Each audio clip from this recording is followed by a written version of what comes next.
Bismillahirrahmanirrahim. Assalamualaikum warahmatullahi wabarakatuh.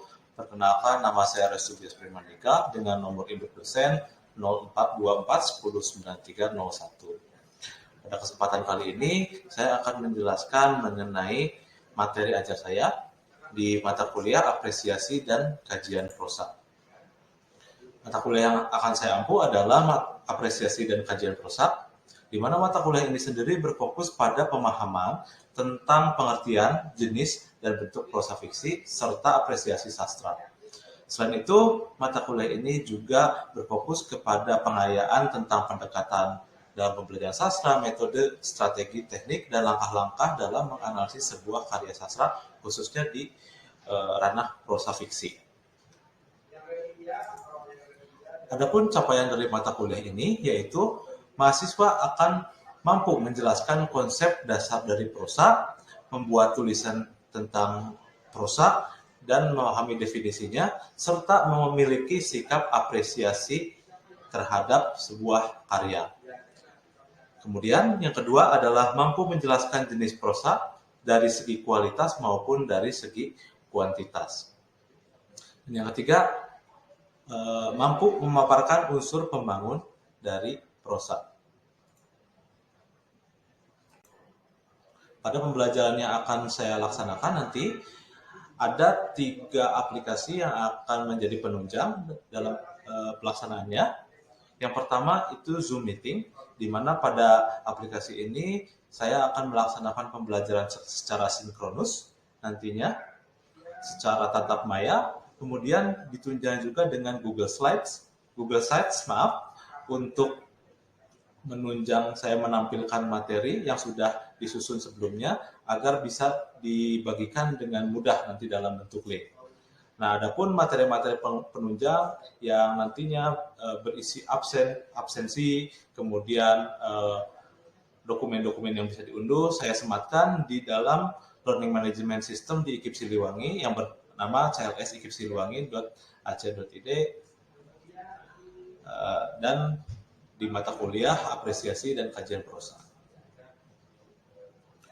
Untuk metode yang akan saya gunakan nanti akan menggunakan metode kolaboratif, di mana metode kolaboratif ini akan terdiri dari ceramah dan kolaborasi mahasiswa dalam membangun pemahaman.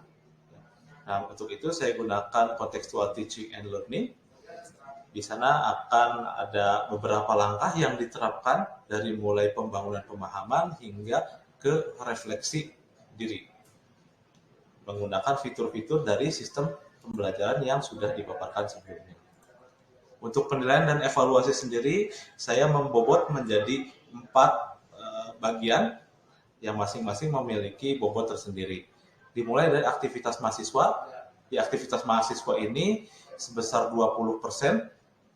Aktivitas mahasiswa ini yang saya maksud terdiri dari presensi mahasiswa dan keaktifan mahasiswa ketika di kelas. Jadi tidak hanya semata hadir, tetapi mahasiswa juga diharapkan untuk berkontribusi dalam perkuliahan. Kemudian dari rata-rata penugasan itu diambil 25%. Nah, ujian akhir dan tengah semester itu masing-masing sebesar 25 dan 30%. Nah, setelah itu dijumlah dan akan menghasilkan poin maksimal perolehan 100. Baik, begitu mungkin penjelasan mengenai mata kuliah ini. Saya akan mulai menampilkan pelaksanaan perkuliahan pada mata kuliah apresiasi dan kajian prosa. Ya, Assalamualaikum warahmatullahi wabarakatuh. Selamat siang teman-teman semua. Waalaikumsalam warahmatullahi wabarakatuh. Siang, Pak. Ya, alhamdulillah semuanya bisa bertemu kembali di mata kuliah apresiasi dan kajian prosa. Yang pada kesempatan ini kita akan melanjutkan materi kita pada unsur intrinsik dan unsur ekstrinsik dari sebuah karya, ya. Di mana sebelumnya kita sudah mempelajari mengenai sejarah-sejarah perkembangan prosa, ya. Nah, seperti yang teman-teman tahu sendiri bahwa ternyata setiap periode, setiap zaman itu karya sastra prosa itu mempunyai karakternya yang terus berkembang, ya, mulai dari zaman kolonial, ya, zaman Melayu klasik, hingga ke zaman sekarang sampai ada yang dinamakan siber sastra ya. Nah, prosa terbuat dari cerita ya teman-teman ya. Dan cerita sendiri itu adalah sesuatu yang bisa dinikmati. Betul ya teman-teman ya? Seperti itu. Ya, Pak. Iya, Pak, Nah, betul-betul. ya, baik itu cerita teman ya, itu bisa dinikmati, maupun cerita yang sudah kita susun secara terstruktur ya. Nah, itu yang akan kita bicarakan. Kita akan bicarakan sebuah struktur dari cerita ya teman-teman ya. Nah, karena kenapa cerita itu bisa istilahnya itu bisa rame gitu, bisa kita nikmati ketika kita baca atau kita dengarkan, karena cerita itu punya struktur dan punya unsur-unsur di dalamnya ya. Kalau kita bagi menjadi dua, unsur yang ada dalam cerita itu adalah unsur intrinsik dan unsur ekstrinsik. Nah, begitu pula yang akan teman-teman capai hari ini, bahwa teman-teman nanti akan memiliki pengetahuan mengenai unsur intrinsik dan unsur ekstrinsik dari sebuah prosa, begitu ya. Kemudian teman-teman juga dapat menjelaskan keduanya. Ya. Nah, unsur intrinsik sendiri, kalau secara garis besarnya, ya, coba di sini ada yang tahu unsur intrinsik itu contohnya apa saja? Boleh, Boleh, Pak? Pak.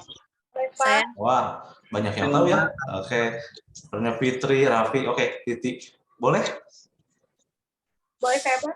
Ya, contohnya apa? Langsung sebut saja. Ya, Tema, ada tema, terus tokoh, ya penokohan, ya, Latar, Pak. ya ada latar, kemudian ada Alurnya, Pak. alurnya, Mana? amanat, ya. Ada sudut pandang, Pak. Oke, ada sudut pandang. Baik. Nah, pokoknya semua yang ada di dalam ceritanya kita namakan unsur intrinsik, ya. Sementara yang ada di luar ceritanya kita bisa sebutkan itu sebagai unsur ekstrinsik, ya, teman-teman ya. Nah, kok ada yang di luar? Karena kita tahu yang namanya cerita, yang namanya karya sastra itu dibuat oleh si penulis, ya. Si penulis pun itu merefleksikan kehidupan pribadinya ke dalam sebuah karya, kadang-kadang seperti itu, atau merefleksikan unsur-unsur keagamaan, politik, sosial, dan budaya ke dalam ceritanya, ya. Jadi nanti akan kita pelajari mengenai pendekatan sastra, ya, bahwa sastra itu terhubung dengan masyarakat, terhubung dengan pikiran, ya, atau kita sebutnya sosiologi sastra dan psikologi sastra. Nah, baik, kita langsung saja masuk ke materi hari ini mengenai unsur intrinsik, ya. Nah, di sini ada tampilan atau slide yang sudah saya persiapkan. Nah, untuk teman-teman pahami bersama, ya. Oke, teman-teman, apakah bisa lihat layar saya? Sudah, Pak. Bisa. Bisa, Bapak. Oke. Nah, ketika sudah bisa lihat layar saya, mungkin teman-teman akan melihat sebuah situs, ya. Nah, saya akan tampilkan dalam bentuk full screen, ya. Baik, unsur intrinsik, ya. Unsur intrinsik juga kita sebut sebagai formalis, ya, unsur formalis. Nah, formalis ini adalah satu istilah, ya, di mana kita memandang karya sastra itu dari bentuknya, ya. Nah, kenapa bentuk? Nah, ini ada kata form, ya. Form itu dalam bahasa Inggris artinya bentuk. Jadi kita mengacu ke dalam bentuk dari sebuah karya, ya, atau unsur-unsur di dalamnya. Jadi kalau kita berbicara tentang pendekatan formalisme, itu artinya kita memandang satu buah karya, ya, dengan berfokus, dengan fokus kepada apa yang ada di dalam karya itu sendiri, ya, tidak di luarnya, gitu. Karena di luarnya kita sudah masuk ke unsur ekstrinsik, ya, begitu teman-teman, ya. Nah, secara garis besar ini akan kita kaji hari ini, ya. Di unsur intrinsik ini ada latar, penokohan, konflik, tema, dan amanat, ya. Ya, dimulai dari yang pertama. Ketika memahami cerita, nah, kita akan melihat alur terlebih dahulu. Ya, ini saya sudah urutkan ya unsur-unsur apa saja ketika teman-teman membaca sebuah cerita. Ya, unsur yang nampak terlebih dahulu itu apa? Ya. Oke, yang pertama ini ada alur. Ya. Nah, alur ini merupakan rangkaian atau jalinan antar peristiwa. Ya, artinya ada satu peristiwa dan peristiwa lain yang nantinya terhubung, teman-teman, gitu. Ini saya ada contoh ya. Ada peristiwa 1 dan peristiwa 2. Peristiwa 1 ada virus menyebar dan peristiwa 2 ada tokoh A diam di rumah. Nah, teman-teman dari contoh peristiwa ini bisa nyatakan nggak hubungannya kenapa sih itu berhubungan? Ada yang bisa?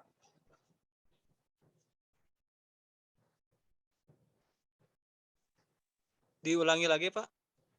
Oke, ini ada 2 peristiwa yang saya punya. Yang pertama itu ada virus menyebar, itu peristiwa pertama, dan peristiwa kedua tokoh A diam di rumah. Nah, ada yang bisa kasih tahu nggak hubungannya apa antara peristiwa 1 dan peristiwa 2? Mohon izin Pak, pandemi. Nah, oke. Salah satu kata kuncinya adalah pandemi, seperti yang Raffi sampaikan. Ada lagi teman-teman yang punya? Izin menjawab, Pak. Iya. Ya, karena pandemi, karena virus menyebar di lingkungan luar, maka kita harus mengantisipasinya supaya tidak terkena virus dengan diam di rumah, gitu, Pak. Ya, ada kata karena ya di sana ketika kita sedang berbicara mengenai alur. Nah, jadi ini menunjukkan adanya sebab dan akibat. Ya, jadi alur itu tercipta dari peristiwa-peristiwa yang berhubungan satu sama lain, yang punya sebab. Ya, seperti itu teman-teman ya. Oke, contohnya kalau kita contohkan dulu ya supaya lebih kontekstual, supaya lebih dekat. Nah, kalau teman-teman pernah dengar cerita ini Cinderella mungkin? Nah, Pernah Pak. Cinderella itu kenapa bisa punya cerita gitu? yang dijahati, Pak. Ya, dijahati ya. Nah, karena dijahati datanglah ibu peri ya. Nah, itu peristiwanya peristiwa apa dirundung atau dibully ya di rumahnya sendiri. Kemudian peristiwa 2 datanglah ibu peri. Nah, seperti itu ya teman-teman ya. Peristiwanya punya hubungan. Oke, kalau teman-teman mau tahu lebih lanjut, ini ada buku sumbernya yang bisa teman-teman rujuk. Ini ada bukunya Jakob Sumaryo dan Saini KM mengenai apresiasi kesusastraan ya. Bukunya memang sudah lama tapi cukup memuat konsep-konsep dari kesusastraan ya, yang inti-intinya. Nah, alur sendiri ada 3 jenis teman-teman. Ada yang maju, ada yang mundur, dan ada yang maju mundur. Nah, atau kita sebutnya sebagai alur campuran ya di sini. Nah, alur maju itu yang seperti barusan ya, yang dicontohkan ketika satu kejadian beres, ada kejadian lain yang terjadi, ada lagi kejadian, nah itu maju ya. Kalau mundur ya, itu biasanya setelah maju, nah, untuk menjelaskan sebab akibatnya, kita dikasih tahu dulu peristiwa yang sebelumnya. Ya. Nah, supaya apa? Supaya masuk akal ya. Karena yang bikin cerita itu jadi menarik ya, yang bikin cerita itu menjadi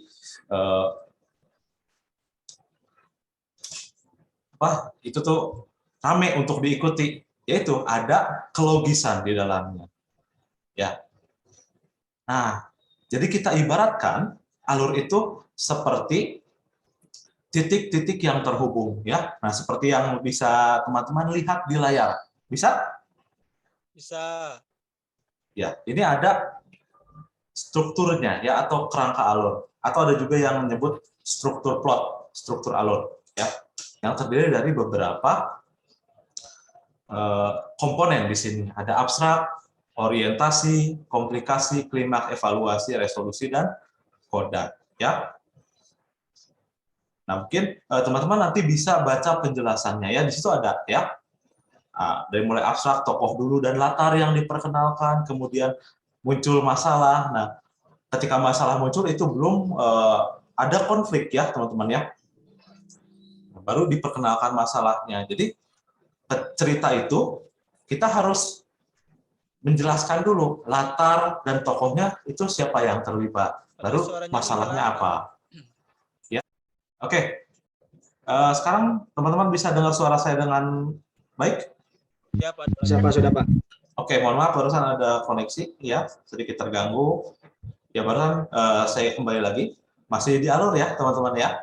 Jadi alur itu diibaratkan ada titik-titik atau noktah yang menghubungkan, yang terhubung karena garis ya. Nah, alur itu bisa jadi menarik untuk diikuti karena kita kenal dulu tokohnya, kenal dulu latarnya, lalu kenal juga dengan masalahnya. Baru masalahnya bagaimana penanganan dari tokohnya, bagaimana latar berubah, itu akan menjadi sebuah klimaks, atau klimaks itu puncak dari sebuah cerita. Ketika lagi rame-ramenya, ketika lagi seru-serunya untuk diikuti. Nah, itu klimaks, teman-teman ya. Nah, lalu ketika melihat titik penyelesaian itu, kita masuk ke evaluasi, dan ketika sudah bisa disolusikan, itu kita masuk ke resolusi, ya. Ketika konfliknya sudah benar-benar selesai, dan ada cerita lagi, itu adalah koda. Nah, koda itu sesuatu yang opsional sifatnya, nggak mesti ada di dalam sebuah cerita, dalam prosa, ya. Seperti itu. Nah, contohnya gini, teman-teman ya, kalau koda itu, misalkan ada cerita bawang putih dan bawang merah, ya. Terus kan nemu semangka ya, teman-teman mungkin masih ingat cerita waktu kecil ya. Nemu semangka, yang satu dibelah itu isinya emas, yang satu lagi apa teman-teman? Masih ingat mungkin? Belatung Pak isinya. Ya, belatung dan hewan-hewan yang menjijikan ya.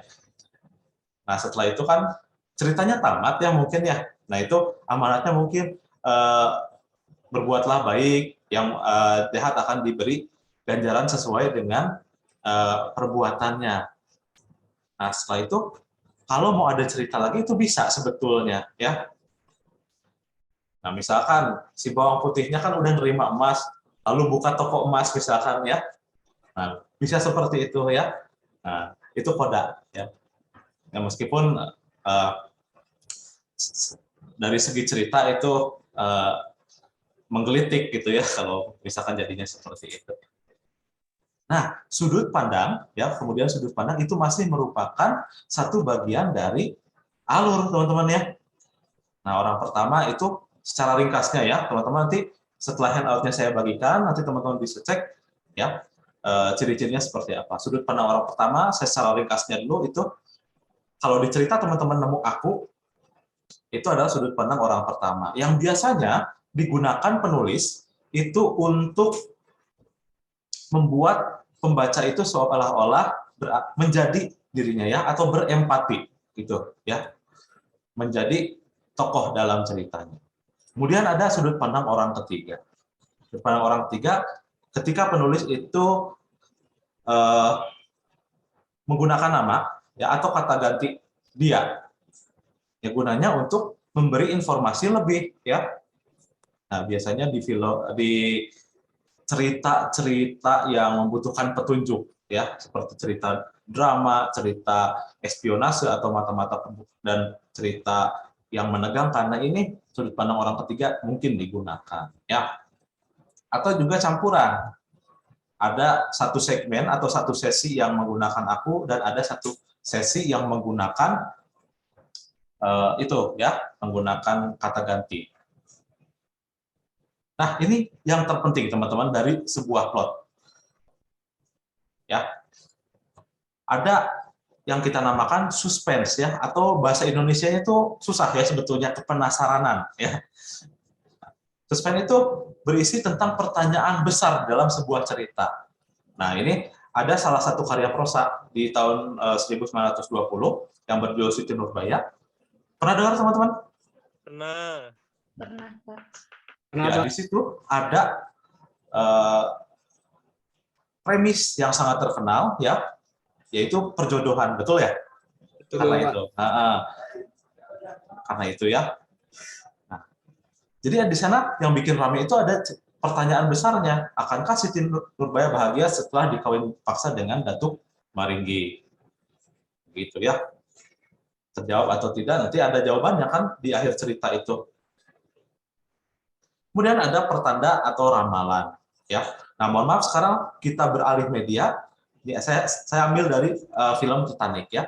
Pertanda atau ramalan itu akan nantinya menggambarkan hasil ceritanya. Contohnya gini ya, waktu tokoh utamanya namanya Jack Dawson pada saat itu naik ke kapal ya, terus ngobrol sama orang-orang yang ada di pelabuhan itu. Ya. Tenang aja, kapal ini mah kuat dan tidak akan tenggelam. Yang nyatanya Titanic itu tenggelam. Nah, itu foreshadowing ya. Oh, bener gitu kan. Jadi penonton itu bertanya-tanya, ini bener gitu bakal selamat si kapalnya ya. Nah, itu salah satu unsur ya yang bisa menjadikan cerita punya sisi artistiknya, sisi seninya gitu. Dan yang terakhir yang mana bisa mengangkat nilai sebuah prosa ketika ada ketidakterdugaan atau surprise kita sebutnya. Kalau di film itu istilahnya plot twist ya, teman-teman ya. Ya, yang sudah penonton kira A ternyata yang terjadi B. Ya. Semua itu ya, ketiga unsur tersebut kalau ada itu bisa kita sebut sebagai kesatu paduan artistik. Ya. Artinya ceritanya sudah mulai punya nilai ya, punya nilai artistik atau punya nilai seni ya. Baik, sampai sini teman-teman bisa diikuti terlebih dahulu. Siap, bisa Pak. Pak, alhamdulillah. Nah, alhamdulillah ya teman-teman kalau bisa mengikuti. Sampai sini kalau penjelasannya cukup ya, untuk teman-teman pahami, boleh kasih reaction dulu teman-teman ya, seperti biasa berupa jempol ke atas ya, untuk saya pastikan dulu teman-teman bisa mengikuti. Boleh? Oke. Ya, semuanya ya teman-teman, artinya aman untuk saya lanjutkan ya. Saya akan lanjutkan terlebih dahulu ke latar. Nah, latar ini ada 3 teman-teman ya. Latar waktu, latar tempat, dan latar suasana. Yang gunanya apa? Yang gunanya memberi keterangan ya kepada sebuah cerita supaya cerita di dalam prosa itu menjadi logis. Ya. Contohnya latar waktu. Latar waktu itu bebas, kita bisa bikin kapan saja untuk sebuah cerita. Mau zaman sekarang, mau di zaman Nabi, mau di zaman penjajahan ataupun di zaman bapak kita muda misalkan ya, gitu. Nah, tapi jangan sampai ketika kita bikin cerita di zaman penjajahan udah ada smartphone contohnya. Nah, gitu ya. Nah, itu akan merusak alur cerita. Nah, jadi latar itu acuan untuk kita tahu situasinya ya. Apa yang terjadi pada zaman itu? Apa budaya populernya pada zaman itu? Ya, gitu. Begitupun tempat. Tempat akan berpengaruh terhadap budaya pada suatu masyarakat. Gitu ya, teman-teman ya. Kalau ada latar suasana, setelah itu latar suasana itu kita sebutnya dengan tone ya. Nah, tone ini ya adalah latar pada ketika terjadi dialog dan menimbulkan perasaan kepada pembacanya. Ya, gitu teman-teman ya. Nah, setelah latar ya, ada penokohan berikutnya. Oke, teman-teman, sebelum saya lanjutkan di penokohan ini ya. Adakah tokoh yang teman-teman paling ingat dari salah satu novel? Namanya siapa kalau ada? Ada Pak. Siapa? Dilan Pak. Dilan. Ada lagi teman-teman? Selain Dilan, mungkin?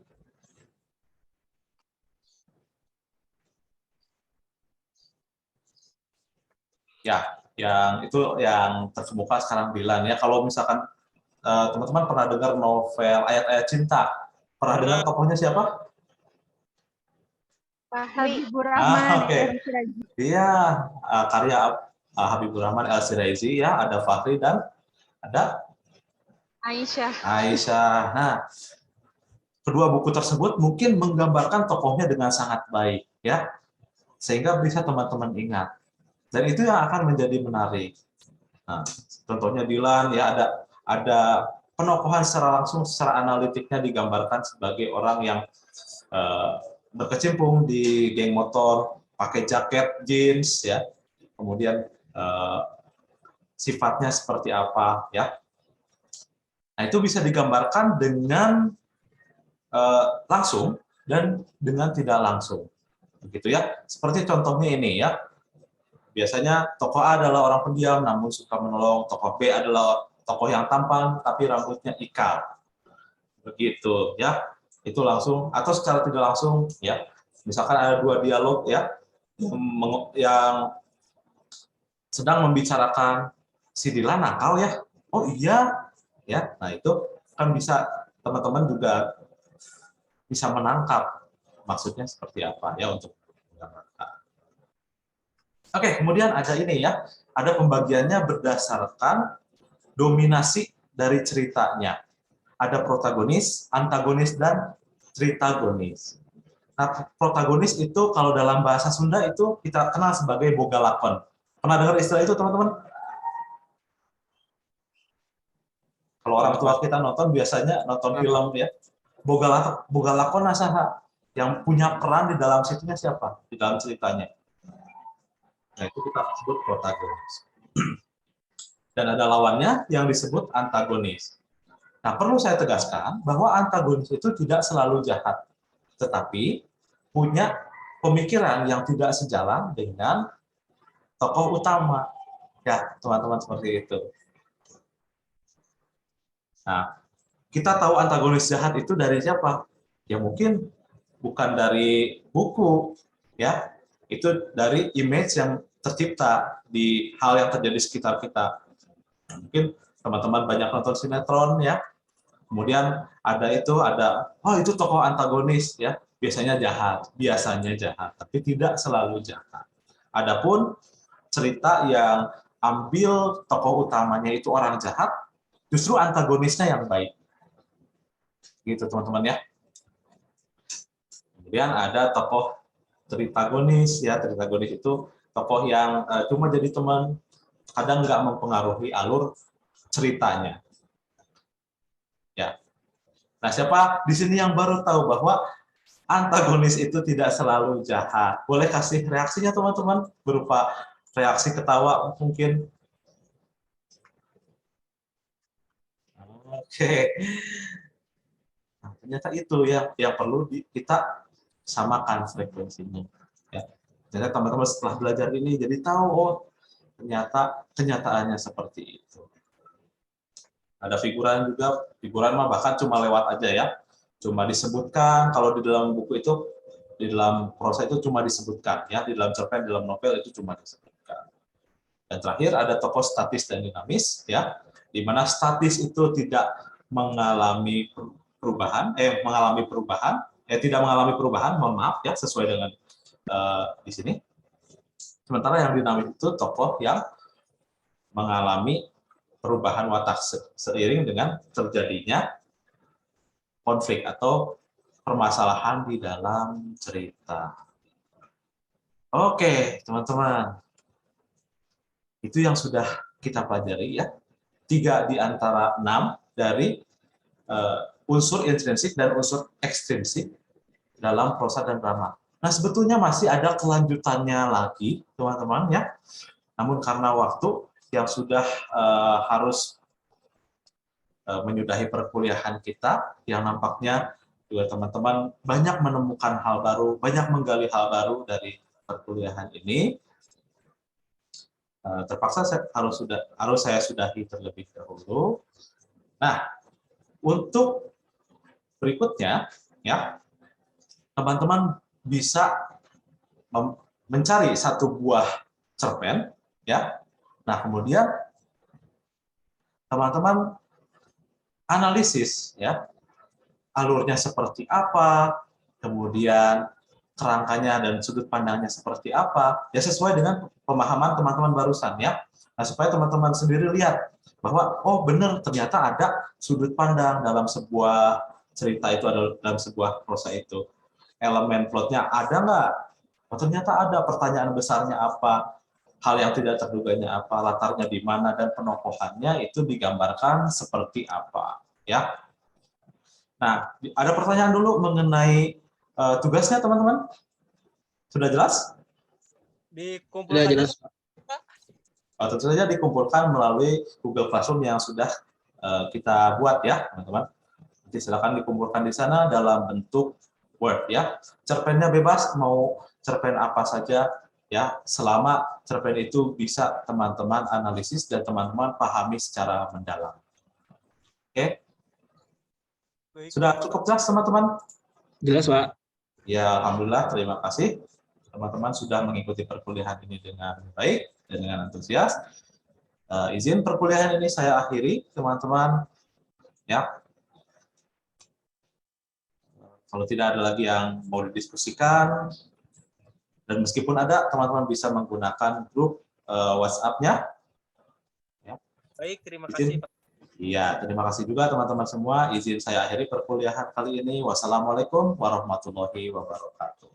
Waalaikumsalam. Assalamualaikum warahmatullahi wabarakatuh. Banyak, Pak.